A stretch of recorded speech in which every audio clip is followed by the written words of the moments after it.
अपने आप को प्रभु के चरणों में समर्पित कर दो, अपने कर्मों को प्रभु के चरणों में समर्पित कर दोगे, बच जाओगे, माया के प्रहार से बच जाओगे। प्रभु कहते हैं जो शुभ शास्त्र के विधान के अनुसार कर्म किया गया और अशुभ जो शास्त्र के प्रतिकूल आचरण बन गया है, वो भी सब मैं संभाल लूंगा, तुम केवल मेरी शरण में हो जाओ, तुम्हें नहीं भोगना पड़ेगा, भगवान कह रहे हैं। अगर बुद्धि ही खराब है तो भगवान की बात समझ में कैसे आएगी। कितना बढ़िया कृपा करके भगवान हमें उपदेश कर रहे हैं। अगर शास्त्र प्रतिकूल भी आचरण हो गए तो तू चिंता मत कर, मेरी शरण में आ जा। अनंत माताओं जैसा दुलार लेकर प्रभु,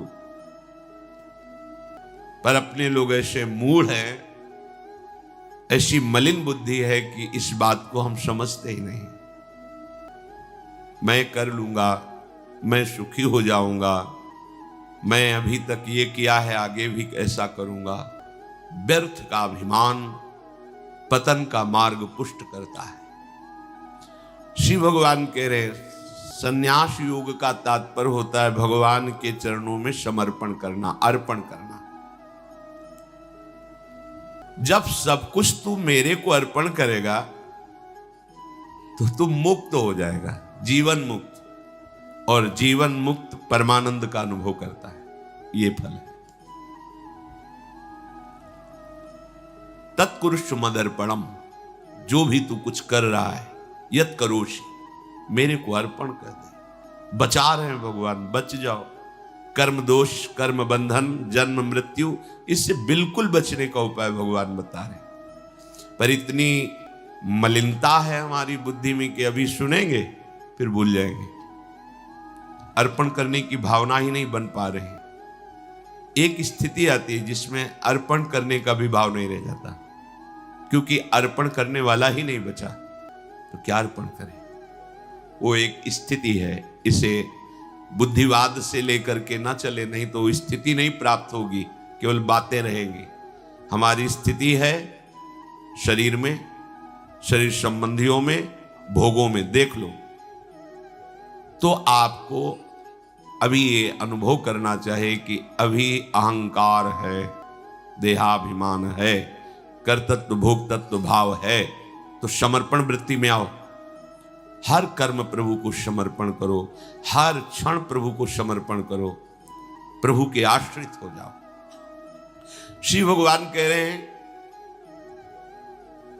हमारा सबके प्रति समभाव है।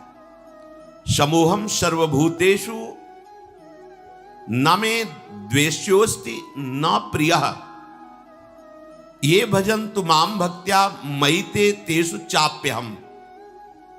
बहुत अमृतमयी बात श्री भगवान कह रहे हैं। समोहम सर्वभूतेषु, मैं बराबर सब में विराजमान हूं, चाहे जड़ हो, चैतन्य हो, पापी हो, पुण्यात्मा हो,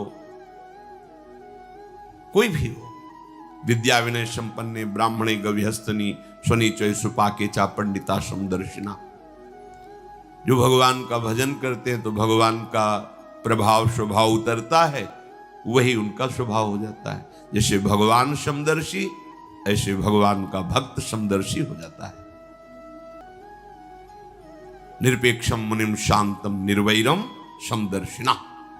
यहां भगवान समोहम सर्वभूतेषु, स्थावर जंगम, पवित्र अपवित्र, देवता मनुष्य, कोई भी, सब में भगवान समान रूप से विराजमान है।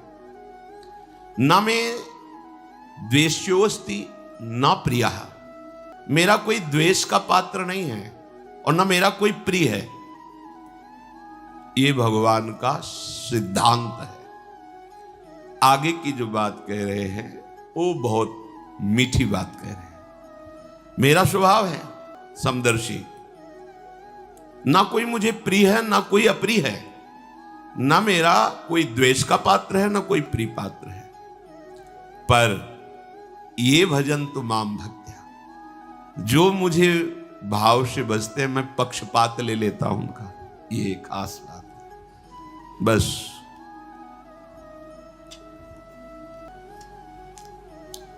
इसी बात से हम जीत गए। अगर केवल हिसाब हो तो हम कभी भगवत प्राप्ति नहीं कर सकते, कि तुम जो करोगे वही तुम्हें मिलेगा, तो हम कभी भगवत प्राप्ति के लायक ही नहीं हो सकते। पर ये बात हमें जिता देती है। ये भजन्तु माम भक्त्या मयि ते तेषु चाप्यहम्, मैं उनमें प्रकाशित हो जाता हूं और वो मेरे में प्रकाशित, जो मुझे प्रेम से भजता है। अब प्रेम है कि नहीं ये तो पता नहीं, पर प्रभु के सिवा और कोई है नहीं। वही जीवन है, वही हमारे सब हैं। राधा राधा राधा, इससे जीत गए। अगर हमारे हिसाब में देखा जाए तो ऐसा कोई तप सृष्टि में नहीं है जो भगवान को खरीद सके, ऐसा कोई सिद्धांत नहीं जो भगवान को अधीन कर सके।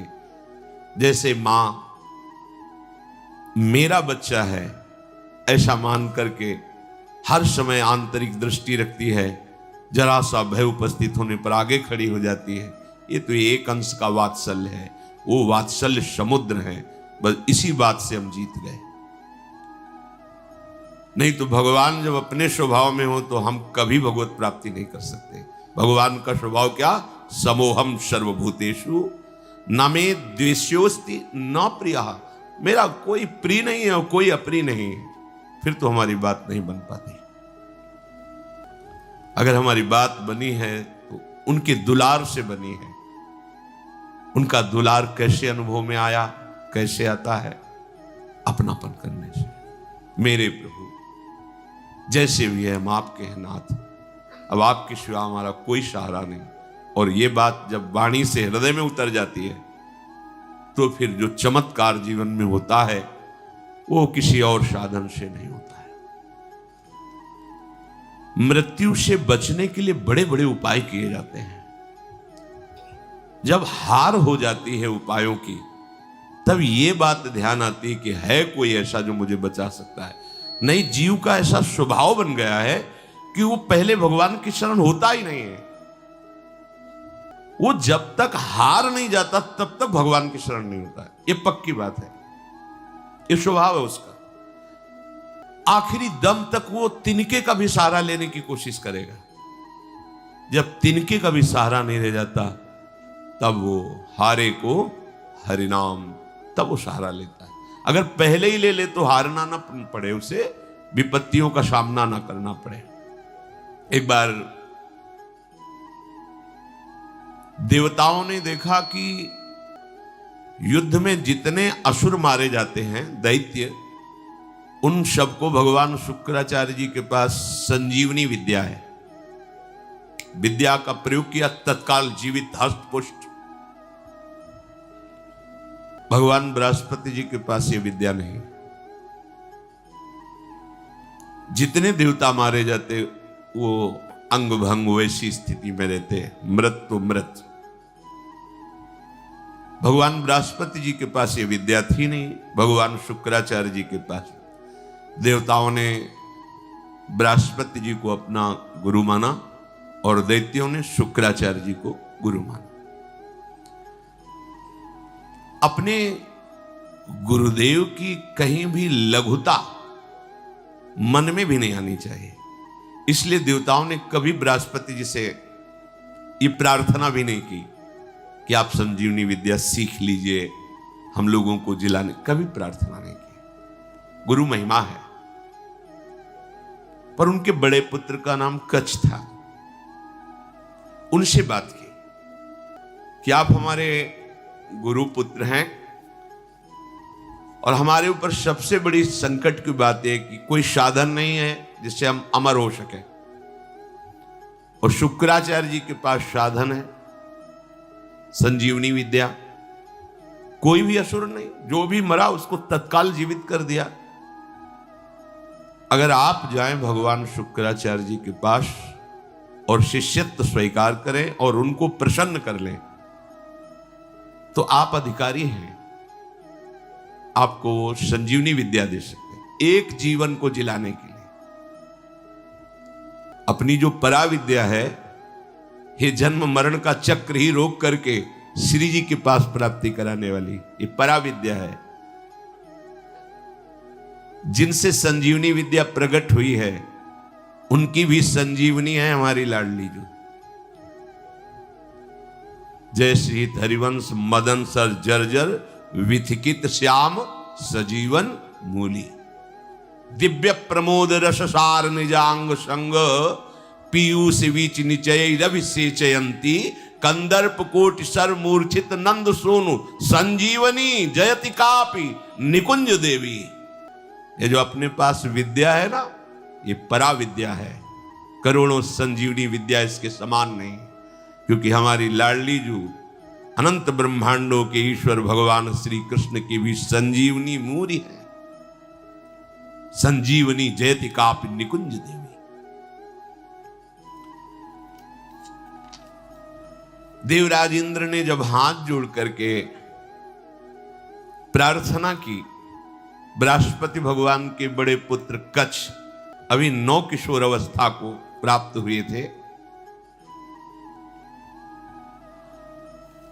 उन्होंने कहा कि आप सब हमारे सम्माननीय हैं और आप हमको हमारे पिता बृहस्पति के समान आदर दे रहे हैं।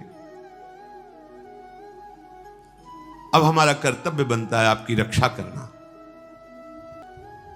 हम जा रहे हैं पर बड़ा संकटपूर्ण कार्य है, क्योंकि कोई भी दैत्य बर्दाश्त नहीं करेगा। हो सकता है मेरी मृत्यु भी हो जाए, पर आपके हित के लिए मैं मृत्यु का भी वरण कर लूंगा।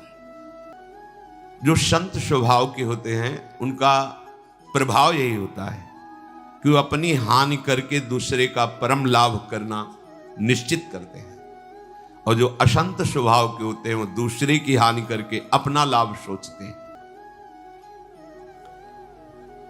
कच्छ ने सब देवताओं को आश्वासन दिया, अगर जीवित रहा तो संजीवनी विद्या लेके ही आऊंगा, और ना जीवित रहा तो फिर बात अलग है। इसमें परहित की भावना बहुत जोर की। परहित की भावना जहां होती वहां भगवान रक्षा करते हैं। स्वसुख वांछा जहां होती वहां आसुरी भाव होता है, राक्षसी भाव होता है, फिर वहां दुर्गति होती है। श्री महान महिमा में भगवान के पिता होने का सौभाग्य जिन्हें प्राप्त हुआ दशरथ जी महाराज, उनको वो परम लाभ जो गीधराज जटायु को मिला नहीं। पंख कटे हुए रावण के अस्त्र से तड़प रहे, प्राण कंठ में है, बस चितवत राम चरण की रेखा। आगे पड़ा जटायु देखा, चितवत राम चरण की रेखा। भगवान ने गोद में लेकर पिता की तरह उनका तर्पण आदि किया। वो जानता था कि मैं रावण से जीत नहीं सकता, पर जानकी का विलाप सुन करके पूरे बल से आक्रमण किया दशानन के ऊपर, और इस गति को प्राप्त तो भगवान के सामने ही गीध देह का त्याग करके हरि रूप होकर भगवान के नित्य साकेत धाम को गया। परहित सबसे बड़ा धर्म है, परहित सरिष धर्म नहीं भाई। और यहां स्वसुख वांछा से ही हमारी सारी चेष्टाएं होती हैं। इसीलिए आनंद की तो बात जाने दो, शोक भय संताप ये छोड़ ही नहीं रहा है। कच्छ जी दैत्यों की सभा में विराजमान भगवान शुक्राचार्य जी के पास गए, उन्हें प्रणाम किया और कहा मैं आपसे एकांत में प्रार्थना करना चाहता हूं।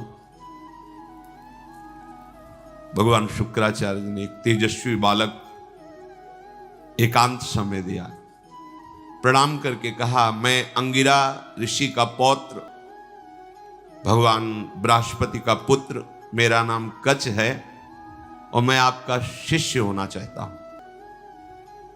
ब्रह्मन मैं आपको गुरु रूप में वरण करता हूं। मैं 1000 वर्ष तक ब्रह्मचर्य रह करके आपकी सेवा करना चाहता हूं, और आप इसके लिए मुझे मना मत करना, इसकी अनुमति दे देना। शुक्राचार्य जी ने कहा कच्छ सुस्वागतम तेस्तु प्रतिगृह्णामि ते वचः अर्चयिष्येह मर्च्यम त्वामर्चितोस्तु बृहस्पति। मुझे बहुत प्रसन्नता हुई। कच्छ, तुम्हारे संकल्प का हम स्वागत करते हैं। शिष्य कौन है, किनका है, किस पक्ष का, ये नहीं देखा जाता। यदि वो शिष्यत्व स्वीकार कर रहा है और उसमें वो लक्षण हैं, तो बिना किसी संकोच के, बिना कोई विचार के उसको स्वीकार कर लिया जाता है। ये धर्म की मर्यादा है। उसमें फिर नहीं देखा जाता आप कौन, कहां के, कैसे, नहीं। आप में आर्त भाव है, शरणागत होना चाहते हैं, वो स्वीकृत है। मैं तुम्हें स्वीकार करता हूं। तुम्हारा ये जो संकल्प है आदर का पात्र है। तुम्हारा सम्मान करना भगवान बृहस्पति का सम्मान करना है। तब कच्छ ने कहा कि आपने बड़ी हम पर कृपा कर दी। महाकांतिमान कच्छ बड़े ही सुंदर थे। उनके सामने जल लेकर संकल्प किया, 1000 वर्ष तक मैं अखंड ब्रह्मचर्य रहूंगा। शुक्राचार्य जी ने कहा, मेरे ही भवन में तुम्हें अब रहना होगा और तुम प्रकाशित मत होइए कि मैं बृहस्पति पुत्र हूं, क्योंकि दैत्यों में देवताओं के प्रति द्वेष भाव है, वो अमंगल कर देंगे। और मेरी ये पुत्री देवयानी तुम्हारी ही अवस्था की है, नवकिशोर अवस्था ही, यौवन के पदार्पण की भूमिका को कहते हैं। तारुण्य प्रथमो प्रवेश समय, इसे किशोर अवस्था कहते हैं। तरुण अवस्था की प्रवेश की, अभी जवान नहीं कह सकते, वो प्रवेश स्थिति, ये बड़ी देव स्थिति होती है। तुम हमारी पुत्री का प्रिय करो, उसकी आज्ञा में रहो, अपना ही घर है, ऐसे निर्भय हो के रहो, पर बाहर सावधानी से ही निकलना, क्योंकि दैत्य जन ये जान न पावे कि तुम हमारे पास रहे हो। अभी कोई संजीवनी विद्या की बात भी नहीं की। देवयानी से कहा, अब ये यही रहेंगे। 1000 वर्ष तक का इन्होंने नियम पूर्वक ब्रह्मचर्य का संकल्प लिया है। देवयानी जी ने स्वीकार किया उनको। वो सदैव देवयानी के सामने हाथ जोड़कर प्रणाम करना, उनकी आज्ञा में रहना, जैसे गुरु वैसे गुरु पुत्री, ऐसा भाव। 500 वर्ष व्यतीत हो गए ब्रह्मचर्य से रहते हुए और गुरु भवन में सेवा करते हुए। कोई नहीं जान पाया। एक दिन किसी गुप्तचर ने दैत्यराज को बताया कि भगवान शुक्राचार्य के घर में कोई नवकिशोर बालक बहुत ही देदीप्यमान, कांतिवान, काफी समय से रह रहा है। अब 500 वर्ष से कुछ हुआ नहीं था, इसलिए छूट भी हो गई थी। तो जो भविष्यान्नी के लिए गायें थी, उनको चराने के लिए जंगल में चले जाते। गुप्तचरों ने दैत्यों को बताया कि इस समय वो नवयुवक वन में गाय चराने गया हुआ है और एकांत प्रदेश है, और हमने पता लगाया वो युवक कोई और नहीं, बृहस्पति जी का पुत्र कच्छ है। गुप्तचर भी बड़ी विद्या से युक्त होते हैं पूरा, और मुझे लग रहा है कि ये सब एक देवताओं का प्लान है जो संजीवनी विद्या सीखने के लिए भेजा है। अब आपका क्या आदेश है? उनका आदेश क्या? उसे मार के फेंक दो, पर ऐसी सावधानी से मार करके उसे अलग अलग करो जिससे शुक्राचार्य जी जिला ना पावे। एकांत प्रदेश में वो गौवें चरा रहे थे। दैत्यों ने जाकर अस्त्र शस्त्र से उन्हें छोटे छोटे टुकड़े काट डाले कच्छ के, और कुत्तों को खवा दिया। देखो, एक संजीवनी विद्या के लिए कष्ट सहना, और ये तो अंतिम है, अब संसार चक्र में ही नहीं आना। इसके लिए अगर एक बार कोई हमारे ऊपर प्रहार करे या शरीर छूट जाए तो मेरा घाटा थोड़ी है। शरीर तो वैसे ही छूटना है। अगर मुझे शरीर छोड़ने पर श्री जी मिल जाती है तो सस्ता बड़ा सौदा है, बहुत सस्ता सौदा है। प्राण दिए यह प्रेम न पाइए, और मुझे मिल रहा है। तो दौड़ के पहले नंबर में खड़े होना चाहिए। ये तो एक संजीवनी विद्या है, प्राप्त तो है। दैत्यों के पास इतने सामर्थ्यशाली महात्मा भी हैं, क्या उनका स्वभाव बदला? क्या वो आनंद से तृप्त हुए क्या? लेकिन राधा राधा कह के देखो, ये राधा नाम परा विद्या है, अमृत है, तुम्हें तृप्त कर देगा। समस्त कामनाएं भस्म करके, कर्म बंधन से मुक्त करके, प्रेम में डुबोकर श्री जी के पास पहुंचा देगा। जहां न आना है न जाना है, जहां पाना तो खूब है, न गैस बनेगी, न मल बनेगा, न मूत्र बनेगा। दिव्य, न बुढ़ापा है, न कोई पीड़ा है, न कोई रोग है, चिदानंद शरीर। कोई भय नहीं कि कभी हटा दिए जाएंगे, दूसरा आएगा तो हमारी जगह ले लेगा, ऐसा नहीं। बस वहीं विश्राम मिलेगा। चलना है, मन में ठान लो, चलना है। पर यह बात कि जिस मार्ग में हम चल रहे हैं उसमें फूल ही फूल नहीं मिलेंगे, शूल भी मिलेंगे। शूल को देख के डरना नहीं, वो शूल फूल बन जाएंगे। पर आप सोचो कि अब हम तो भजन में चले तो सब जयमाला पहनावे हमें, और हमें प्रणाम करें, नमस्कार करें, तो भूल जाना जब आप अच्छी चढ़ाई पर चढ़ रहे होंगे तो पैर पकड़ के घसीटने वाले हजारों दौड़ पड़ेंगे, पर आपको रुकना नहीं है। बल आपका श्री जी, इसलिए कोई घसीट नहीं सकता, पर विघ्न बाधाएं आपको घेर लेंगी। किसी उत्तम वस्तु की प्राप्ति के लिए बहुत उसे छुपा के रखा जाता है, बड़े विघ्न रखे जाते हैं जिसे कोई अधिकारी ही प्राप्त कर पावे। उनको मार दिया, कच्छ को, उनके शरीर के टुकड़े टुकड़े करके कुत्तों को खवा दिया। अब उस दिन गौवें बिना रक्षक के वापस आ गई। देवयानी जी ने देखा कि कच्छ तो आए नहीं, गौवें लौट आई। उन्होंने शुक्राचार्य जी से कहा कि भगवान, आपने अग्निहोत्र कर लिया, सूर्य देवस्थाचल को चले गए, गौवें वापस आ गई, पर कच्छ वापस नहीं आया। मेरा हृदय भयभीत हो रहा है, कच्छ के साथ कुछ अमंगल हुआ। मैं सत्य कहती हूं, मेरा हृदय कभी झूठ इशारे नहीं करता। मेरे हृदय में आ रहा है कि शायद अब कच्छ जीवित नहीं है। भगवान शुक्राचार्य जी ने ध्यान देकर देखा, बोले तो ये तो गजब हो गया, कच्छ को काट करके कुत्तों को खवा दिया दैत्यों ने। ठीक है, संजीवनी विद्या का प्रयोग किया, हर कुत्ते के पेट से फट फट करके मांस एकत्रित हुआ, कच्छ जिंदा हो गए।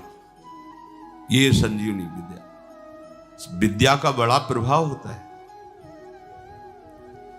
इलवल और वातापी नाम के दैत्य थे ना, इसी विद्या को जानते थे, और उनको संतों से द्वेष था। जो आसुरी स्वभाव के होते, संत उनका भी मंगल करते, पर उनका द्वेष होता है, उनको सताने में अच्छा लगता है। जो सीधे धर्मात्मा संत, भगवत मार्ग के पथिक, उनको संकट में डालना, उनको तड़पाना, उनको मारना, इससे उनको अच्छा लगता है। जो दैत्य राक्षसी स्वभाव के जन होते हैं, भला संत किसी से क्यों ऐसा द्वेष करेंगे कि किसी को कष्ट हो? पर देखो ना, पूज्यपाद उड़िया बाबा को काट डाला गड़ासे से, भरी स्वभाव में से फव्वारे जैसे निकलते ना, ऐसे खून के फव्वारे निकले। ये दैत्य स्वभाव बड़ा ही कड़ुआ स्वभाव है। इलवल क्या करता कि साधारण वेश में जाता और जंगल में जितने भी ऋषि मुनि आश्रमों में सबको निमंत्रण देता, हमारे आज अहो भाग्य, आप हमारी कुटिया में पधारिए, और एक साधारण धर्मात्मा का वेश रखता। अब संत वायु पीने वाले, जल पीने वाले, पत्ता खाने वाले, कंदमूल फल खाने वाले, चलो भगवान की इच्छा से कोई निमंत्रण करने आया है, पा लेते हैं। वो अपने भाई वातापी को मार करके वो ऐसे मिलाता कि कोई जान न पाता भोजन में, जरा जरा सब। सैकड़ों ऋषियों की पंगति लगाई, सब प्रसाद पा के खड़े हुए, ताओ विद्या का प्रयोग करता, संजीवनी विद्या। वातापी फड़ाक फड़ाक सबके पेट भट जाते, और वो एकत्रित हो गए। हाँ भैया, बोले हो गए, 100 मरे, 500 मरे, उनको सुख मिलता है। अब ऋषियों की संख्या कम होने लगी तो भगवान अगस्त्य जी से कहा, जो समुद्र को पी गए थे, कि ऋषियों पर बड़ा संकट है, वो अलग अलग भेष बदल कर आता है, निमंत्रण करता है और अपने भाई को मार करके ऐसे मिला देता है कोई जान ही नहीं पाता, और जब ऋषि पा लेते हैं तो विद्या का प्रयोग करता है और सबको मार देता है, वो जीवित हो जाता है वातापी। बोले सब निमंत्रण स्वीकार करो। अगस्त जी बिना निमंत्रण के पहुंच गए, आगे बैठे। बोले भैया थोड़ा हम सबसे ज्यादा पाते हैं, तो पहली पंगत में मैं आगे बैठा हूं, पहले मैं पालूं फिर दूसरे को परोसा जाए। ऋषि तैयार हो ना? सब ऋषियों ने कहा हाँ। अगस्त जी ने कहा पहले मुझे उसने वही प्रक्रिया की, अपने भाई वातापी को मार करे पूरा चाट चाट के सब पा गए अगस्त जी। पाने के बाद आचमन किया, खड़े हुए तो उसने मंत्र संजीवनी विद्या पढ़ी और कहा वातापी, जे भी पुकारा सो अधो वायु ढर से निकाली। बोले गया तुम्हारा वातापी। अगस्त जी थे जो समुद्र को पी गए, समुद्र अगाध समुद्र को पी गए। अधो वायु लिख बोले गया तुम्हारा वातापी।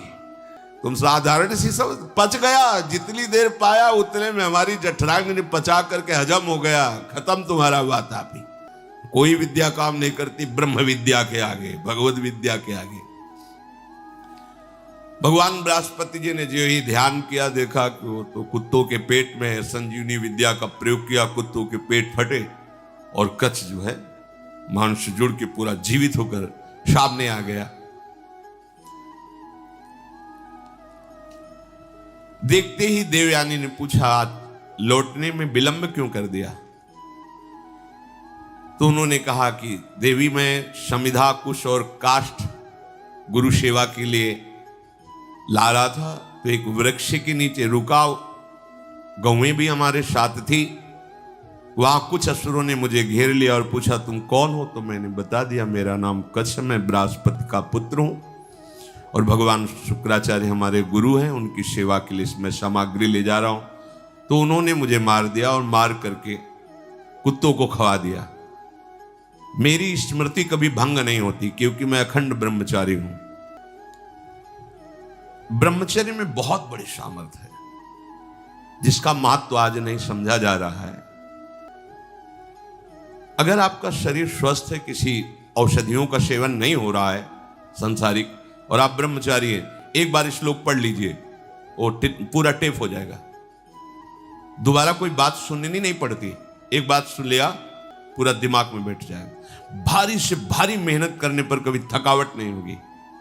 2-4 दिन नींद ना आवे तो आपको परेशानी नहीं होगी, क्योंकि बहुत शीतलता, बहुत धैर्य, गंभीरता, ये सब ब्रह्मचर्य प्रकट कर देता है, तभी उपासना परिपक्व होती है। अब ब्रह्मचर्य नहीं तो स्मरण ही नहीं है, ना प्रभु का स्मरण है, ना अपने लक्ष्य का स्मरण है। जिधर जो प्रवाह हुआ उसी में बहते डोल रहे हैं। शरीर इतने क्षीण हो रहे हैं वासना के कारण कि कुछ भी प्रकृति की मार झेलने लायक ही नहीं रह गए। देखो ब्रह्मचर्य का प्रभाव। कच्छ कह रहे मुझे पूरा स्मरण है, मेरी स्मृति कभी भंग नहीं होती। जब हमारे गुरुदेव ने संजीवनी विद्या का प्रयोग किया तो फिर मैं जीवित होकर तुम्हारे सामने उपस्थित हूं। कच्छ ने जब अपने मारे जाने की बात कही तो देवयानी बड़ी सावधान हो गई कि कच्छ को अब गाय चराने नहीं भेजना। दैत्यों को तो पता था कि हमने मारकर खवा दिया। अब तो एक दिन सेवा के लिए कुछ पुष्प की आवश्यकता हुई तो देवयानी ने कहा पास के ही जंगल से पुष्प ले आइए। दैत्य दूर से निगरानी रखते थे, उन्होंने देखा कच्छ तो जिंदा है, जाकर के सोचा कच्छ जिंदा है, बोले वापस फूल लेके ना जाने पावे। अब की क्या करें? बोले मारो, मार के जलाओ, जला के राख जो है समुद्र में बहा दो। जब पुष्प ही लौट करके नहीं आए कच्छ पुष्प लेकर के, तो देवयानी ने फिर प्रार्थना की कि शाम होने जा रही, पुष्प तो सुबह लेने भेजा था, अभी तक कच्छ वापस नहीं आए। शुक्राचार्य जी ने कहा, ध्यान धर के देखा, बोले कच्छ को मार के जला के समुद्र के जल में प्रवाहित कर दिया, मतलब जल में मिला दिया। तो उनका भगवान यदि कच्छ पुनः वापस नहीं आएंगे तो मैं भी जीवित नहीं रहूंगी। क्योंकि इतने वर्षों से हमारी आज्ञा में सेवा में रह रहे, तो हमारा एक अपनापन हो गया है। तो उनका देखो, चाहे जितनी बार जिलावें वो प्रयोग यही करेंगे, बार बार उन्हें मारेंगे। कभी ऐसा वो बुद्धिमानी से प्रयोग करेंगे कि संजीवनी विद्या का प्रयोग करने वाला ही नहीं रहेगा, इसलिए तुम भूल जाओ कच्छ को। तो उनका ऐसा नहीं हो सकता। जो आपकी शरण में, आपको उसकी रक्षा करनी ही पड़ेगी। जो संजीवनी विद्या का प्रयोग किया, लहरों से राख निकली, राख शरीर धारण किया, फिर कच्छ के रूप में आके पुष्प लेके सेवा में उपस्थित हो गए। बड़ी विद्या में सामर्थ्य होती है। गुप्तचरों ने बताया कि कच्छ है अभी गुरु भवन में, मार के जला के। अब वहां हुआ कि सुनो, अब की बार ऐसा करो कि कोई उपाय ही न रह जाए संजीवनी विद्या के प्रयोग का। तो किसी कार्य हेतु जे भी गुरु भवन से बाहर निकले, कच्छ उनका अपहरण कर लिया। कच्छ को मार करके जलाया, जला करके छान करके उस राख को सुरा में मिला करके अंगूर आदि के रस में और शुक्राचार्य जी के ही पास पहुंचा दिया। जो सेवा में था, यही दिया, भगवान शुक्राचार्य पी गए।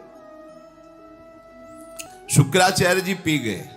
देवयानी ने कहा पूरा दिन हो गया, कच्छ के दर्शन नहीं हो रहे। तो अब बताया बार बार, वो अगर हम संजीवनी विद्या का प्रयोग भी करेंगे तो मार ही डालेंगे, इसलिए तुम छोड़ो, क्यों चिंता करते हो। उन्होंने कहा भगवान आप ये निश्चित समझ लीजिए कि शरणागत हैं वो हमारे, और मैं उनकी रक्षा किए बिना जीवित नहीं रह सकती। आपसे सच कहती हूं, यदि मैंने कच्छ का दर्शन नहीं किया तो अपना जीवन नष्ट कर दूंगी। प्यार तो होता है परिवार के जनों से। शुक्राचार्य जी ने कहा बेटी, बृहस्पति का पुत्र कच्छ इस बार ऐसी घटना में स्थित है, या तुम्हारे पिता रहेंगे या कच्छ रहेगा। देवयानी तुम शोक छोड़ो, रो मत। तुम्हारी जैसी विवेकशालिनी और शास्त्र स्वाध्याय करने वाली युवती के लिए ऐसा रोना या ऐसी बात कहना मैं जीवन त्याग दूंगी, ये उचित नहीं है। असंभव है अब जिलाना कच्छ को। बोले क्यों? बोले हमारे पेट में पहुंच चुका है वो। ध्यान के द्वारा देखा कि अंगूर आदि के रसों में सुरा मिला के उनको पिला दिया। बोले कच्छ को हम ही को पिला दिया गया। ऐसे ये द्वेषी हैं दैत्यजन कि बाहर से तो पेट फाड़ के निकाल दिए सबके, सब जगह से बुला लिया। अब अगर हम विद्या का प्रयोग करते हैं तो हमारी मृत्यु हो जाएगी, क्योंकि निकलेंगे। देवयानी ने कहा कि मेरे दुख को अगर दूर करना चाहते हैं तो कच्छ को बुलाना ही पड़ेगा। तो उन्होंने कहा इसमें कोई संशय नहीं कि दैत्य लोग बहुत द्वेषी हैं। मेरे शिष्य को मार डाला है भयंकर स्वभाव वाले दैत्य। ये जानते नहीं कि मैं कितनी सामर्थ्य से युक्त हूं, फिर भी मेरे शरणागत को कष्ट दे रहे हैं, विरुद्ध आचरण कर रहे हैं। मुझे लगता है कि अब इनके परास्त होने का समय आ गया है। जब कोई गुरुद्रोह करता है तो उसके नाश का निश्चित समय आ जाता है। इस तरह का अपराध चाहे वो देवराज इंद्र क्यों न हो, उसको भी भयभीत करके परास्त कर देता है। जो ब्रह्मचर्य के पालन में रत है, मेरी आज्ञा में रहता है, मुझे बहुत प्रिय है, उसका कोई अहित करे तो मानो मेरा ही अहित कर रहा है।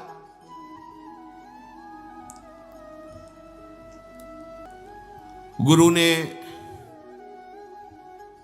मन में विचार किया कि अब कैसे उसको जिलाए। तो कच्छ तुम मेरी बात सुन रहे हो? संजीवनी विद्या का ध्यान करते हुए कहा। तो अंदर से कच्छ बोले हाँ गुरुदेव सुन रहा हूं, बहुत भयभीत भी हूं, क्योंकि मैं आपकी हाथों के बीच में फंस गया हूं। विद्या के प्रभाव से अंदर से आवाज। गुरुदेव आप प्रसन्न हो, मैं आपको प्रणाम करता हूं। जैसे पुत्र का पिता पर और पिता का पुत्र पर स्नेह होता है, उसी प्रकार हमारा आपके प्रति और आपका हमारे प्रति स्नेह है। शुक्राचार्य जी ने कहा, उस समय मैं नहीं जान पाया जिस समय तुम हमारे मुख द्वार से उदर में गए। तो उनका, गुरुदेव आपके प्रसाद से और ब्रह्मचर्य से मेरी स्मरण शक्ति मरने पर भी नहीं छूटती, मुझे पूरी याद है। यदि आपने संजीवनी विद्या का प्रभाव किया और मैंने आपके पेट को फाड़ा तो सबसे बड़ा कलंकी मैं कहलाऊंगा कि गुरुदेव की हत्या करने वाला है। गुरुदेव, यद्यपि मैं कष्ट में हूं पर मैं आपके पेट को, आप ऐसा संजीवनी विद्या का प्रयोग मत कीजिए जिससे आपकी मृत्यु हो जाए। मैं हर क्लेश सह सकता हूं लेकिन गुरु के विरुद्ध नहीं चल सकता। आचार्यपाद, असुरों ने मुझे मार करके मेरे शरीर को जलाकर चूर्ण बना करके और अंगूर आदि के रस में मिलाकर आपको पिला दिया है। ब्राह्मी, आसुरी, दैवी तीनों मायाओं के आप ज्ञाता हैं। आपके होते हुए कोई भी माया उल्लंघन नहीं कर सकती। शुक्राचार्य जी ने कहा, बेटी दूसरा कोई कार्य कहो तो तुम्हारा प्रिय कर दें। अब कच्छ को बचा पाना बड़ा कठिन है, थोड़ी देर में मेरी आते कच्छ को पचा लेंगे। मेरे उदर के विदीर्ण होने के सिवा कोई दूसरा उपाय नहीं रह गया। अगर मैं ब्रह्म विद्या का प्रयोग करता हूं तो मेरे उदर में वो जीवित होंगे, उनका उदर, मेरा उदर फटेगा, मैं मर जाऊंगा। देवयानी जी ने कहा, पिताजी कच्छ का नाश नहीं होना चाहिए क्योंकि आपका शरणागत शिष्य है और आपका वध होना ये मैं देख नहीं सकती, सह नहीं सकती। आप बड़े प्रवीण हैं, दोनों के बीच का रास्ता निकालिए। शुक्राचार्य जी ने कहा, बृहस्पति के पुत्र कच्छ, तुम हमारी बात सुन रहे हो? देवयानी तुम पे प्रसन्न है और मैं भी तुम्हारा हित करना चाहता हूं, इसलिए तुम सुनो, मैं तुम्हें मृत संजीवनी विद्या देता हूं। आए भी इसीलिए थे, आज तक नहीं कहा था। गुरु की शरण जिस भाव से हुआ जाता है, बिना मांगे वो बात पूरी हो जाती है यदि आपकी निष्ठा और भावना है। देखो, ऐसी परिस्थिति दैत्यों ने प्रकट की विपरीत, लेकिन वही विपरीतता इनके लिए अनुकूलता का स्वरूप हो गई। शुक्राचार्य जी ने कहा, तुम सुनो, मैं तुम्हें संजीवनी विद्या का उपदेश करता हूं। संजीवनी विद्या का उपदेश किया और कहा, जब मैं अपने ऊपर प्रयोग करूंगा तो तुम बाहर निकलना, मेरा पेट फाड़ के तो मेरी मृत्यु हो जाएगी, फिर तुम संजीवनी विद्या का प्रयोग मेरे ऊपर करना जिससे मैं जीवित हो जाऊंगा। मेरे इस शरीर से जीवित निकलकर तुम मेरे वास्तविक पुत्र बन जाओगे क्योंकि मेरे उदर में रहे तुम। गुरु से विद्या प्राप्त करके सामर्थ्यशाली होने पर भी शिष्य को सदैव गुरु के प्रति दोष दृष्टि से रहित धर्मयुक्त दासता का भाव ही रखना चाहिए। तो भगवान शुक्राचार्य से संजीवनी विद्या प्राप्त करके उन्होंने कहा, हाँ प्रभु, मेरी स्मरण में आ गई संजीवनी विद्या। जे ही प्रयोग किया, संजीवनी, शुक्राचार्य जी का पेट फटा और कच्छ बाहर निकले। बड़ा ही तेजस्वी स्वरूप संजीवनी विद्या प्राप्त करने के बाद और हो गया कच्छ का, मानो मूर्तिमान वेद रूप धारण करके आ गए हो। शुक्राचार्य गुरुदेव को भूमि में मृत पड़ा देख करके उन्होंने अपनी गुरु विद्या संजीवनी का प्रयोग किया। जे ही प्रयोग किया ते ही उठ खड़े हुए भगवान शुक्राचार्य, साष्टांग प्रणाम किया। गुरुदेव, मैं विद्या से शून्य था, उस दशा में आपने मेरा पालन पोषण किया और अत्यंत दुर्लभ मृत संजीवनी विद्या दी, जो अमृत धारा है। कोई भी महात्मा ऐसा कैसे हो सकता है कि अपने ऐसे उपकार करने वाले गुरुदेव को कभी भी दुखी कर सके। आप ही मेरे मां हो, आप ही मेरे पिता हो। हे गुरुदेव, हम जिस कार्य के लिए आए थे वो कार्य पूर्ण हुआ, पर मैं सदैव आपका हूं, आपका दास हूं। जब जैसी आज्ञा आप हमें जरूर दीजिएगा। गुरु की कृपा के बिना कोई भी विद्या सिद्ध नहीं होती।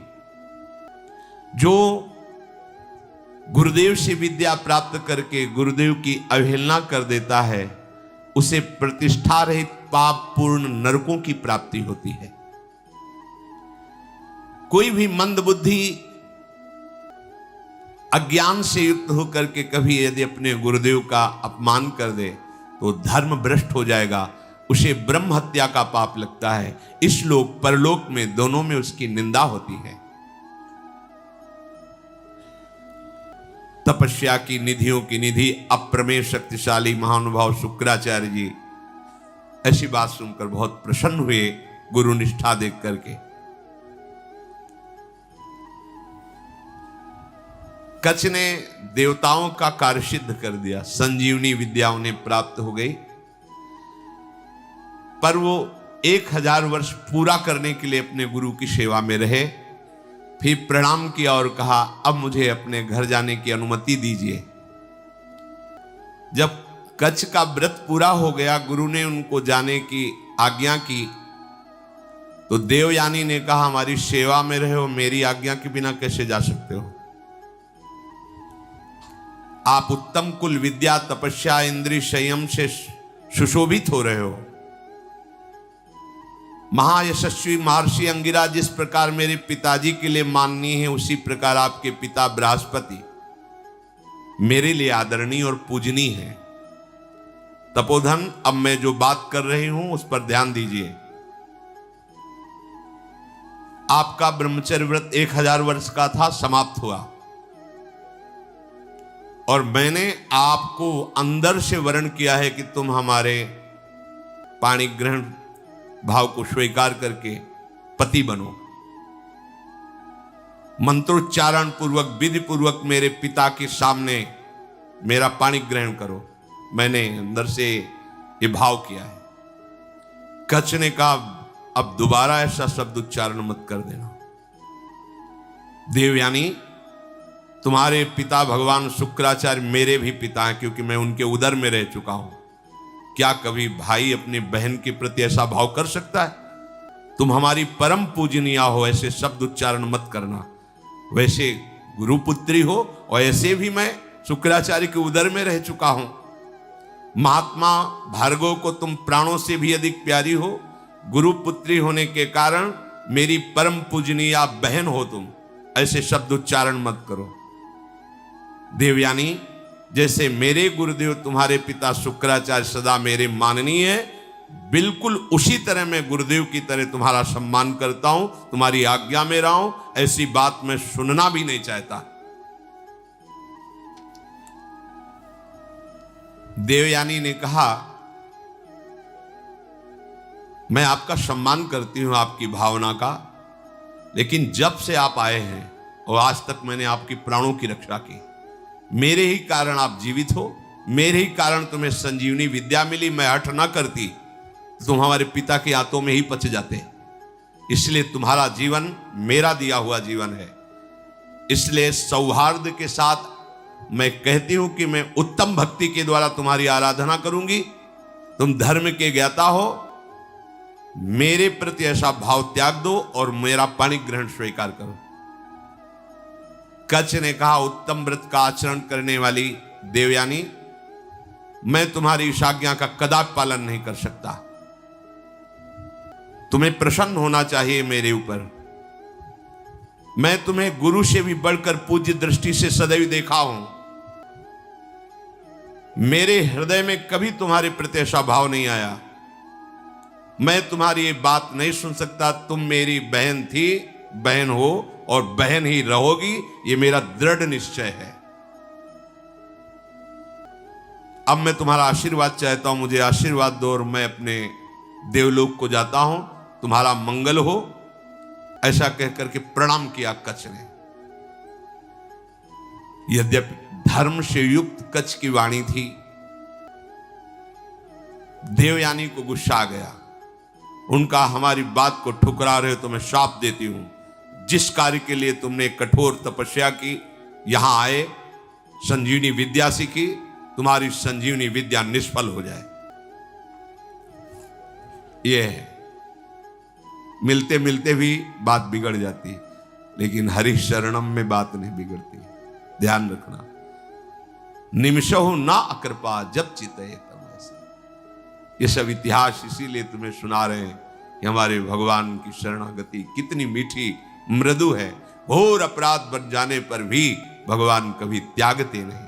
इतना कई बार मरना पड़ा जिस संजीवनी विद्या के लिए, उसी का साप मिल गया, निष्फल हो जाए। अब तो होश उड़ गए। जिसके लिए इतना श्रम हो निष्फल।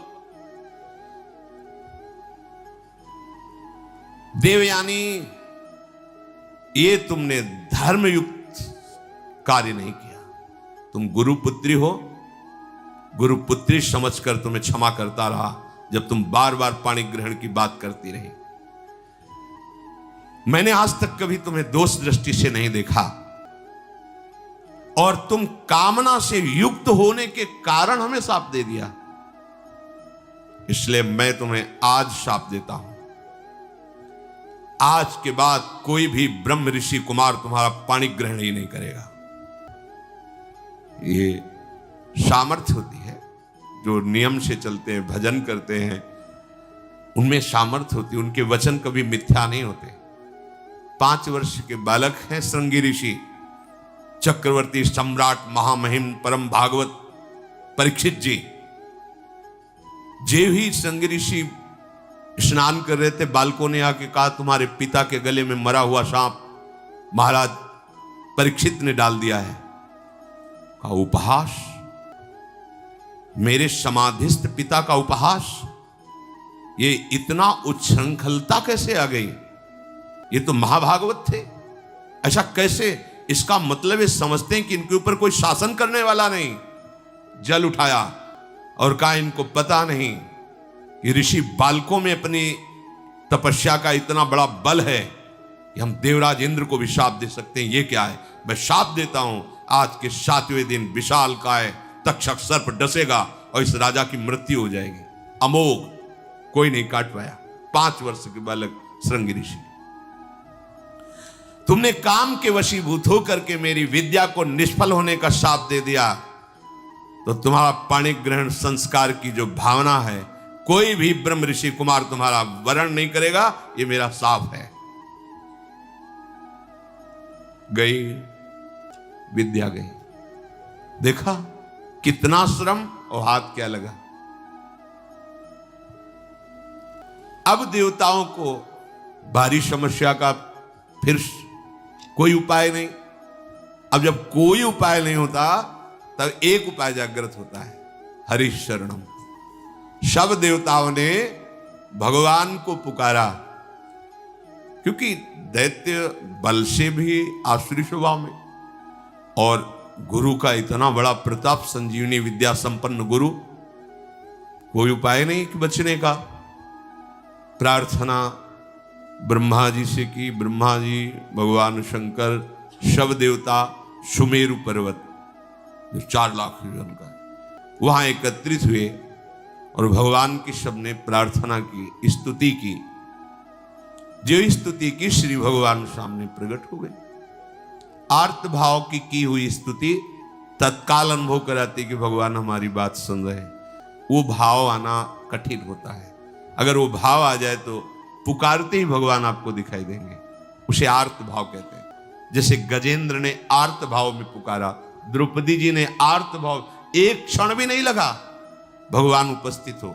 ऐसे समस्त देवता, भगवान ब्रह्मा शंकर आदि ने जब आर्त भाव से भगवान को पुकारा कि एकमात्र भगवान श्री हरि ही अब हमारी रक्षा कर सकते हैं, वही उपाय कर सकते हैं। जे भी भगवान श्री हरि सुमेरु पर्वत पर प्रकट हुए, समस्त देवता, ब्रह्मा जी, भगवान शंकर ने देखा कि जैसे करोड़ों सूर्य एक साथ उदय हो गए हों, ऐसी आभा प्रकट हुई। किसी भी देवता की नेत्रों में सामर्थ्य नहीं थी उस आभा की तरफ देख सके। इसलिए इस श्लोक आता है सुधा, तेजो रूप निकुंज एव कलयन नेत्रादि पिंड स्थितम। निकुंज ऐसा तेजोमय है कि किसी की सामर्थ्य नहीं देख सके। जब लाडली जी की सखियों की कृपा होती, जो आचार्य रूप से आई, वो जब दिव्य नेत्र देते तब निकुंज को करोड़ों सूर्य एक साथ जैसे प्रकट हो गए, ऐसी कांति प्रकट हुई। सबकी आंखें चौंधे आ गईं, सब बेसुध हो रहे हैं। भगवान ब्रह्मा शंकर आदि सावधान होकर के सुंदर झांकी की। उस तेज के बीच में मरकतमणि पन्ने के समान स्वच्छ श्यामल शरीर, जैसे कमल के भीतरी भाग के समान सुकुमार नेत्र, लाल लाल डोरियां, चमकता हुआ करोड़ों बिजलियों की कांति वाला पीतांबर, सर्वांग सुंदर श्याम शरीर, रोम रोम से सुंदरता फूट पड़ रही है। धनुष के समान टेढ़ी भौहें, बड़ा सुंदर मुख, महामणिमय किरीट, भुजाओं में बाजूबंद, कानों में झलकते हुए कुंडलों की चमक, कपोल सुंदर खिले हुए, करधनी में लड़ियां, हाथों में कंगन, गले में चरणों तक माला। भगवान श्री हरि प्रकट हुए। जो ही भगवान प्रकट हुए तो भगवान के दिव्य पार्षद आसपास सब सेवा में उपस्थित, सुदर्शन चक्र आदि मूर्तिमान पार्षद रूप होकर सेवा में रहते हैं। जब आदेश होता है तो अस्त्र रूप धारण करके फिर लीला करते हैं, जैसा आदेश भगवान का होता है। समस्त देवताओं ने साष्टांग पृथ्वी पर लौट करके भगवान श्री हरि को प्रणाम किया और सबने भगवान की स्तुति की। अजात जन्म स्थिति संयमाया गुणाय, निर्वाण सुखार्णवाय, अणुरणिम्ने परिगण्य धाम्ने, महानुभावाय नमो नमस्ते। संपूर्ण सृष्टि का प्रादुर्भाव, स्थिति और प्रलय ये आपसे ही होती है, पर आप इससे संबंध नहीं रखते। होती आपसे ही है पर आप इससे संबंध नहीं रखते। जैसे चुंबक के आकर्षण से लोहा जो जड़ है वो चलायमान होता है, पर चुंबक की कोई इच्छा नहीं होती, उसका स्वाभाविक ऐसा आकर्षण है कि उसमें हलचल पैदा हो जाती है। ऐसे ही श्री भगवान की सामर्थ्य से सृष्टि का सृजन पालन लय होता रहता। भगवान निर्लेप है, निर्विकार है, प्राकृत गुणों से रहित एवं मोक्ष स्वरूप परमानंद के महान समुद्र, सूक्ष्म से भी सूक्ष्म और महान से भी महान, हे परमेश्वरशाली प्रभु श्री हरि, हम आपको बार बार नमस्कार करते हैं। समस्त देवताओं ने भगवान की स्तुति की और कहा, प्रभु आप ही हमारे रक्षक हैं। जब कोई विशेष संकट पड़ता है तब आप हमारी रक्षा करते हैं। ब्रह्मादि देवताओं ने स्तुति करके मौन होकर हाथ जोड़कर खड़े हो गए। यह स्वभाव है क्या, जब हार जाता है तब याद आती भगवान की। ये सबका स्वभाव, पहले ही भगवान की याद कर लो। पर वो जब किसी ऐसी विपत्ति में फंसता है कि कोई सहयोगी नहीं होता, तब भगवान की याद आती है। सब हाथ जोड़कर खड़े हो गए। समस्त लोकों के एकमात्र स्वामी भगवान श्री हरि ने कहा, ब्रह्मा, शंकर और समस्त देवताओं, सावधान होकर सुनो, ये मेरी सलाह है, इससे तुम सबका मंगल होगा। इस समय तुम्हें यह समझना चाहिए कि गुरु की कृपा है दैत्यों के ऊपर। तुम युद्ध में परास्त नहीं कर सकते। गुरु मेहरबान तो चेला पहलवान। भगवान कह रहे तुम परास्त नहीं कर सकते। असुरों पर काल का एक छत्र कृपा प्रसाद है, क्योंकि वो गुरु सेवा में है, शुक्राचार्य जी को अनुकूल किए हुए हैं। उनकी इस समय कोई भी अभ्युदय या अवनति नहीं कर सकता। हमारा विचार है कि इस समय तुम्हें अस्त्र शस्त्र रहित होकर उनकी सभा में जाना चाहिए, नमस्कार करना चाहिए, उनसे मित्रता करनी चाहिए और फिर एक बड़ा कार्य का अनुष्ठान करो। जब तुम्हारा कार्य सिद्ध हो जाए फिर तुम भले उनसे लड़ाई करना। तुम्हारा कार्य होगा समुद्र मंथन, जिससे अमृत निकलेगा, उस अमृत को तुम पी लोगे तो संजीवनी विद्या की जरूरत ही नहीं, कोई देवता मरेगा ही नहीं। पर अमृत अकेले नहीं निकलेगा, मंथन में प्रयत्न करेंगे वो भी, पर वो अहंकार और द्वेष से युक्त होने के कारण उस अमृत के अधिकारी नहीं है। वो अमृत तुम्ही को मिलेगा। वो अमृत का प्रभाव है, जरा सा भी मुख में चला जाए तो कभी वो मरेगा नहीं। लेकिन ये अमृत पीकर देवता भी परम शांत या परमानंद में निमग्न नहीं है, वो भी अंदर से भयभीत रहते हैं, उनके अंदर भी कामनाएं हैं। इसलिए ये अमृत काम का नहीं है अपने। कौन सा अमृत? अपने लिए काम का। राधा नाम सुधा रसम, सुधा माने होता है अमृत, अमृत रस राधा राधा राधा, जहां पूर्ण निर्भयता, किसी से द्वेष ही नहीं। हरिवंश नाम लीन जे अजात शत्रु ते सदा। व्यवस्था मैं करूंगा, मंदराचल की मथानी होगी, वासुकी नाग की नेति होगी, समुद्र का मंथन करने की पूरी व्यवस्था मैं करूंगा।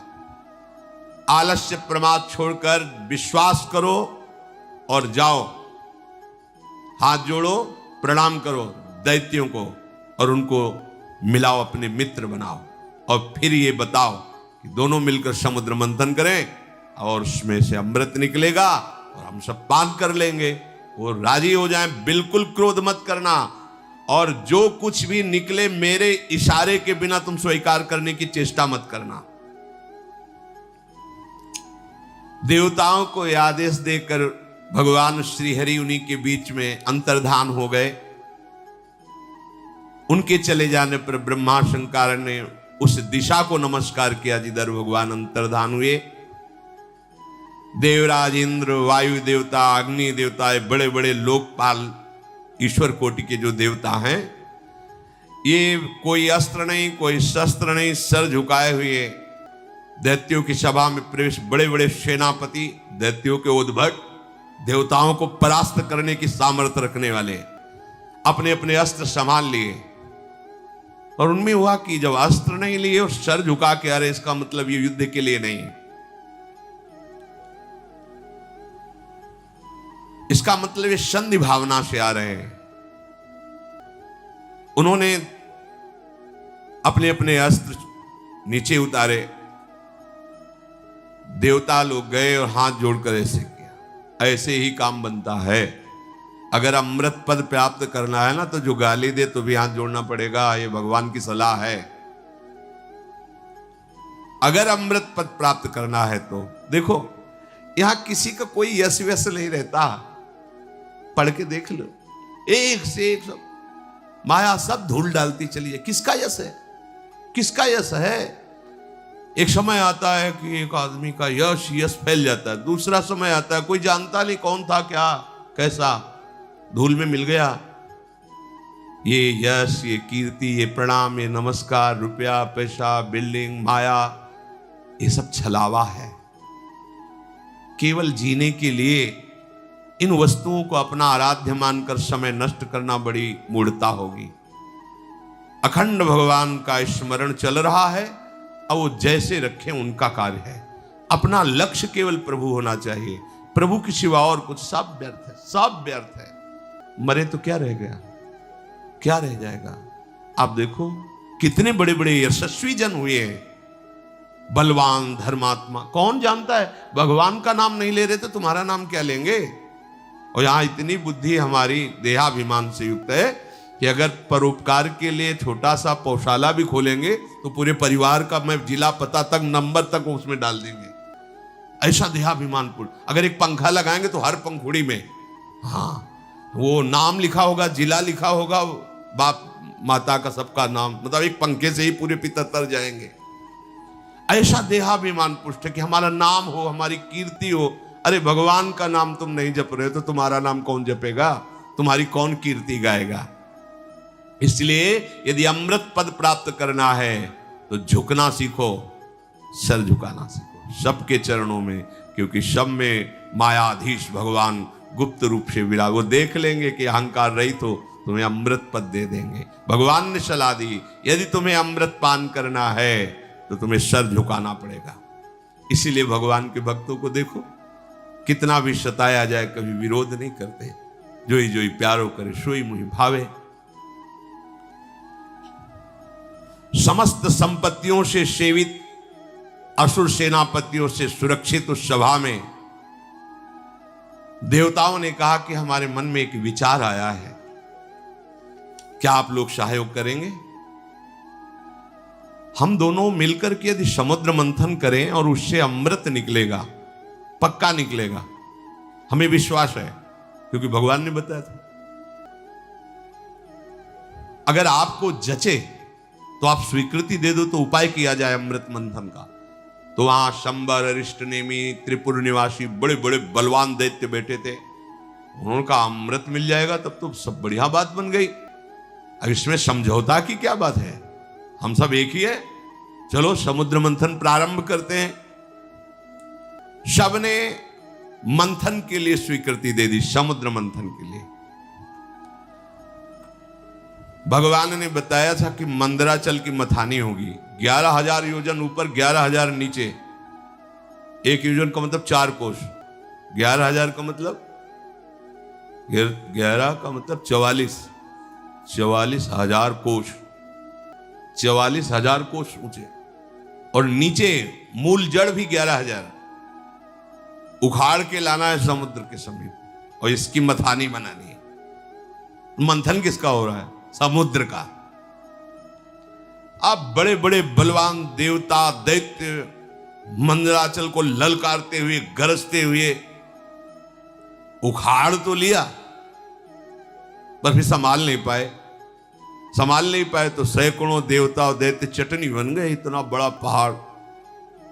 अब देवताओं ने भगवान का स्मरण किया कि प्रभु शुरुआत से अमंगल शुरू हो गया और डर गए सब कि अब ये तो घटना इतनी घट गई, इसी में हजारों देवता दैत्य पिस गए तो कैसे काम चलेगा। भगवान जिनकी पंखों से सामवेद उच्चारण होता है, उन गरुण जी के ऊपर विराजमान मंद मंद मुस्कुराते हुए आए जो देवता दानों चकनाचूर हो चुके थे। किसी के कंधे टूट गए थे, किसी का हाथ टूट गया, किसी के कमर टूट गई, कोई मर गया। भगवान गरुड़ पर बैठे हुए ही अमृतमयी दृष्टि से देखा, सब स्वस्थ, सब जीवित। कर तुम अकर तुम अन्यथा कर तुम। ऑपरेशन नहीं करना पड़ा हड्डियों का, औषधि नहीं लगानी पड़ी। समझो भगवान बिना औषधि के भी, सारी औषधियों में सामर्थ्य उन्हीं के है। अगर कोई औषधि काम कर रही है तो भगवान की ही सामर्थ्य है। वो आपको, आपके मन को, आपके हृदय को परम शीतल कर देंगे। इसलिए सब औषधियों की औषधि हरिनाम है, विश्वास करो। अमृतमयी दृष्टि से सबको स्वस्थ और जीवित कर दिया। इसके बाद गरुड़ जी को आदेश किया, गरुड़ जी थोड़ा नीचे उतरे। ऐसे ही जैसे कोई कमल का फूल पकड़े, ऐसे भगवान ने मंदराचल को उठाया, गरुड़ जी के एक पंखे पे रख लिया और कहा चलो समुद्र के किनारे सब, और समुद्र के तट पर जाकर मंदराचल को विराजमान किया। भगवान के आज्ञानुसार वासुकी नाग को बुलाया गया और कहा तुम्हें हम वचन देते हैं कि अमृत में तुम्हारा हिस्सा होगा, पर आपको नेति का काम करना पड़ेगा। वासुकी नागों के राजा है, हजारों फड़धारी, विशाल काय। वो भी आनंदित हुए और समुद्र मंथन में मंदराचल की नेति, वो रस्सी बनने का काम किया।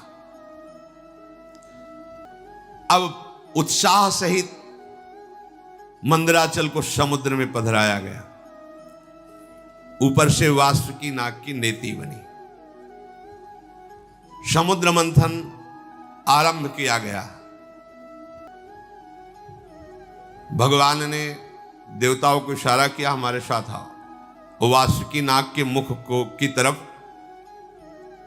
असुर लोग हट गए, बोले हमको तुम इतना नीच समझते हो कि सांप की पूंछ पकड़ेंगे, नहीं होगा समुद्र मंथन।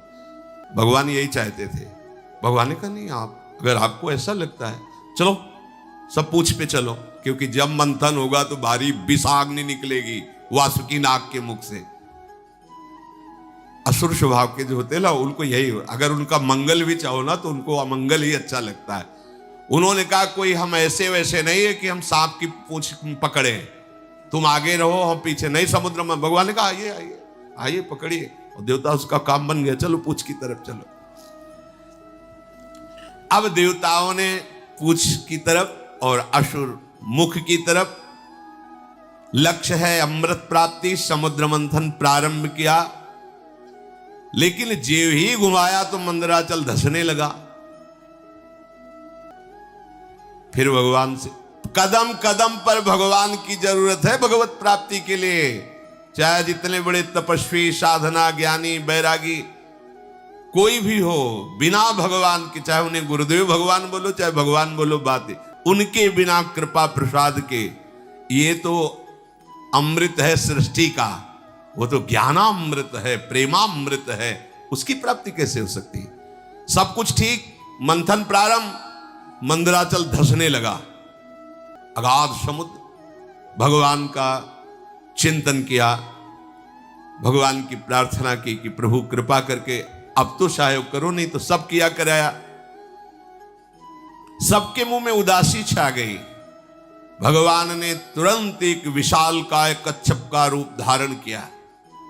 सत्य संकल्प भगवान की इच्छा करते ही 1,00,000 योजन की पीठ है जिनकी, 4,00,000 कोस तक कच्छपावतार भगवान का, 1,00,000 योजन की फैली, 1,00,000 योजन प्रस्तारिणा द्वीप युवा परो महान, मानो कोई बहुत बड़ा द्वीप प्रगट, 4,00,000 कोस, 1,00,000 योजन, 4,00,000 कोस भगवान की पीठ थी, कच्छप भगवान।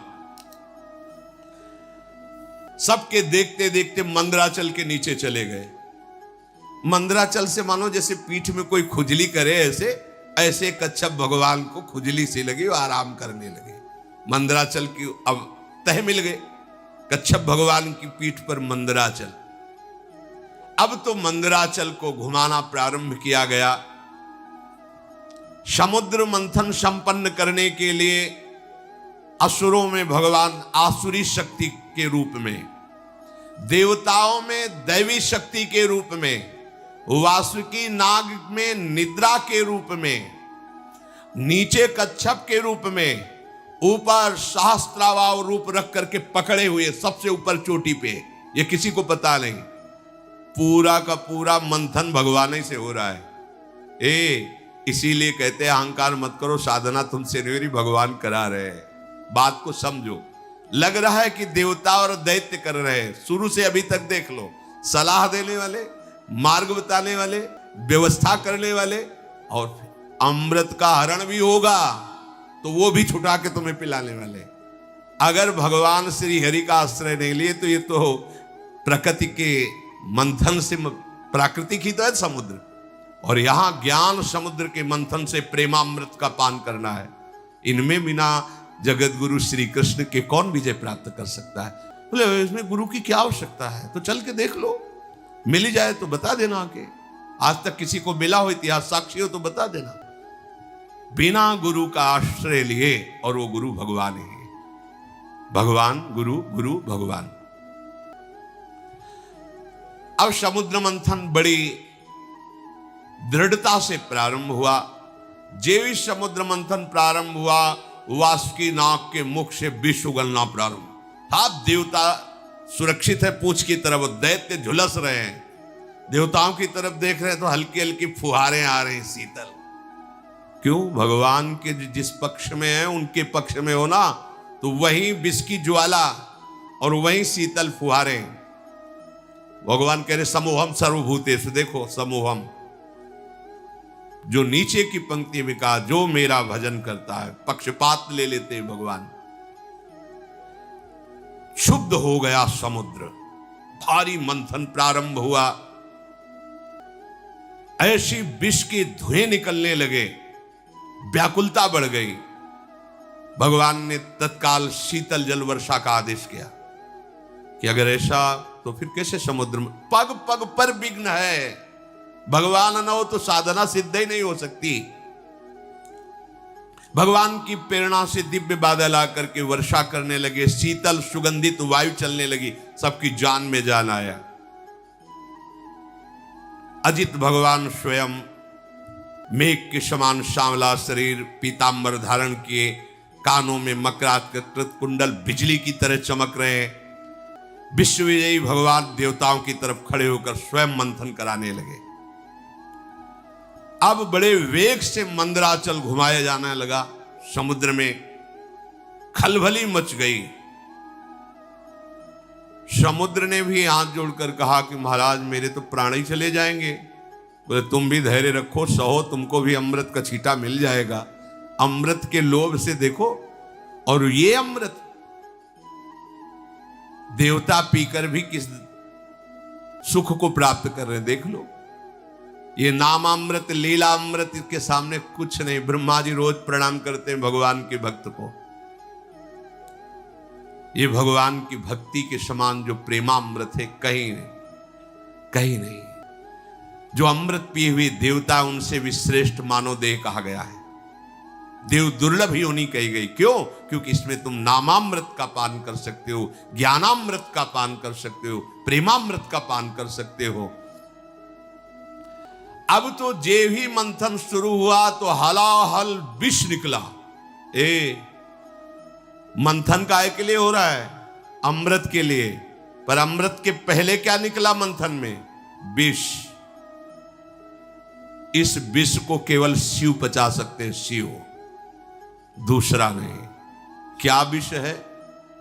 कहते जब पहले भजन नहीं करते थे बड़ी शांति लगती थी, जब से भजन शुरू किया गंदी गंदी बातें आ रही, काम आ रहा, क्रोध आ रहा। अब मंथन शुरू तो विष आएगा नहीं। शिव, तुम्हारा संबंध नहीं है अंतःकरण धर्म से, ये ज्ञान ही शिव है। वंदे बोधमयम नित्यम, बोध माने ज्ञान। जो ज्ञान स्वरूप है वही इस विष को पचा सकता है, नहीं पचाना मुश्किल है। हार जाओगे, भाग जाना पड़ेगा, आप टूट जाओगे। नहीं, ज्ञान के द्वारा, विवेक के द्वारा। अगर इस विष को न पचाया होता तो संतों ने अमृत पान न किया होता। हलाहल नामक इतना वो जहरीला कि उसके जो फूहे उड़ रहे थे, आसपास का सब वन भस्म हो गया। अब देवता दैत्य सब के प्राण व्याकुल हो गए केवल उसकी भाप से जो जहर निकला। भगवान ने कहा कि चलो सब कैलाशपति का स्मरण करो, देवाधिदेव महादेव भगवान शंकर ही बचा सकते हैं। भगवान सदाशिव को पुकारा, अंबा के साथ भगवान प्रकट हुए। ऋषि मुनि देवता दैत्य सब प्रणाम करके प्रार्थना कर रहे। तीनों लोकों का अभ्युदय और मोक्ष जिन ऋषियों ने संकल्प करके कि सबका मंगल हो, वो सब ऋषि भी आ गए और स्तुति करने लगे भगवान शंकर की। देव देव महादेव भूतात्मन भूत भावन त्राहिनः शरणापन्नास त्रैलोक्य दहनाद विषाद। हे देवताओं के भी आराध्य देव, देवाधिदेव महादेव, अब आप ही समस्त प्राणियों की रक्षा कर सकते हो। हम सब आपकी शरण में आए हैं। ये त्रिलोकी को भस्म कर देगा विष।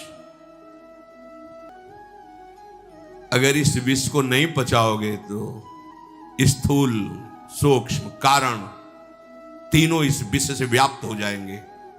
जिस काम के लिए ये मंथन शुरू हुआ था साधना का, वो काम पूरा नहीं हो पाएगा। इस विष को पचाना ही होगा, शिव रूप होकर, जीव रूप होकर नहीं। देहाभिमानी जीव, अंतःकरण धर्म का दृष्टा शिव। अंतःकरण पर काम आदि का वेग आ रहा है, ना कि मेरे में। अगर ये ज्ञान नहीं रखोगे, हमारा मन ऐसा, हमारा मन ऐसा, ढो मन की सारी बातें, उसी में फंसे रहो। मन थोड़ी तुम हो, अंतःकरण में स्फुरित हो रहा, तुम उसको देख रहे हो। उसकी गंदी बातें मत स्वीकार करो, मत उसको सपोर्ट करो, जीत जाओगे। ये त्रिलोकी को भस्म करने वाले उग्र विष से आप हमारी रक्षा कीजिए। भगवान शंकर से जब स्तुति की समस्त लोकपालों ने, प्रजा का संकट देखकर अकारण करुणा करने वाले भगवान शंकर ने अपनी प्रिया अंबा सती जी से कहा, देवी देखो तो बड़ा संकट उपस्थित हुआ इनके ऊपर। यद्यपि लालसा थी अमृत की, और निकला पहले विष। और ये सिद्धांत भी है, यत तज्ञे विषम्यु तो परिणामे अमृतोपमम। ये विष जैसा लगता है, 2 बजे उठना और फिर दिनचर्या करना, ब्रह्मचर्य से रहना, भजन की भावना में डूबना, किसी से कोई भी व्यवहार नहीं, मनोरंजन नहीं, ये सब विष जैसा लगता है, इसका परिणाम अमृत होगा। अब मेरा कर्तव्य बनता है कि मैं इन्हें निर्भय कर दूं। सबकी रक्षा करना सामर्थ्यशालियों की सामर्थ्य का प्रयोग है। सज्जन पुरुष अपने क्षणभंगुर प्राणों की भी बलि देकर दूसरे की रक्षा करते हैं। देखो, कोई भी कार्य करने के पहले अपने अर्धांग से अनुमति लेना ही चाहिए। यहां प्रमाण दे रहे हैं जगत गुरु भगवान शिव, सती जी से कह रहे कि अब हमारे इनकी रक्षा करने आप आदेश कीजिए, आप सहमति दीजिए। उनके ऊपर कृपा करना ही है, और इस कृपा से मुझे पता है कि मुझे श्री हरि का प्रेम प्राप्त होगा, क्योंकि श्री हरि के ही द्वारा प्रेरित ये कार्य हो रहा है।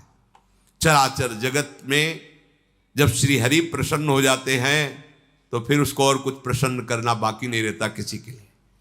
मैं इस विष का भक्षण करूंगा। विश्व के दाता, जीवन दाता भगवान शंकर जब सती जी से ऐसा कहा तो सती देवी ने उस प्रस्ताव को पास किया। हाँ ठीक है भगवान, आप जगत अम्बा है ना, जगत मंगल के लिए, और अपने प्रभु का वो सामर्थ्य भी जानती है। भगवान ने उस विष को आकर्षण किया खप्पर में, पूरा विष,